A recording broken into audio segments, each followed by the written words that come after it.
Tomlinson addresses controversial PNPYO letter to Phillips. President of the People's National Party Youth Organization (PNPYO), Krystal Tomlinson is standing behind the organization's scathing letter to PNP President Dr. Peter Phillips, despite claiming that she was not in support of its tone. According to Tomlinson, in an interview with Loop News, the letter was a product of consultations within the PNPYO, with the decision made on the collective majority. Tomlinson received public criticism and condemnation after the letter, signed by her, gave Phillips a 30-day ultimatum to resign as president of the party. In the letter, dated Monday, September 14, she implored the leadership of the PNP to change or die. It was a direct response to the party's landslide defeat to the Jamaica Labour Party, which won 49 seats to the PNP's 14. "I have taken a lot of flack in the last week, and it's a consequence of leadership and leading a team.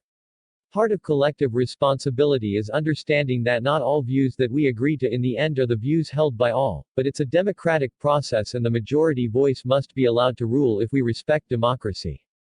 People have been misled into thinking that the letter was a product of my personal thoughts, a machination of my own mind, and that is incorrect and unfortunate," Tomlinson said.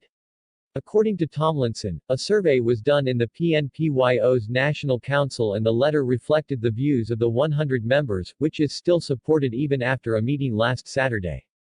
Asked if the position in the letter was her personal belief, Tomlinson said, "Those views were not my personal views. It doesn't mean that I did not contribute to the conversation, but we looked at the survey and carried the voice of the majority."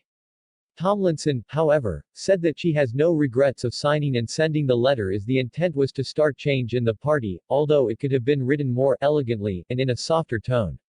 "If I were to feel that way, regret, then I would have had to resign, but my job as president is not just to share my perspective and guide voices in a particular direction, but part of that job as leader, is to listen and represent as authentically as possibly, the views of those that I lead," Tomlinson said.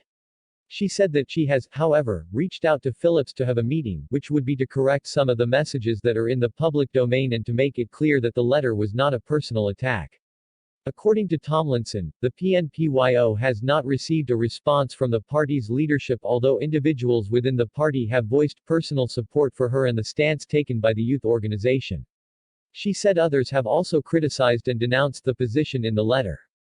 "Part of advocacy and part of owning your own thoughts is being open to dissent, and I am open to that. Certainly, the PNPYO is open to that, but it won't be sufficient for us to resile from the need to speak as young people, what we see to be the challenge and what we see to be potential solutions to that. Let's be clear, the concern that people have is not so much what we are recommending, but most people are bothered by the tone of it and in communications. If people miss your message because of how you transmit it, then you have failed to communicate effectively, and our goal is to communicate effectively," Tomlinson said.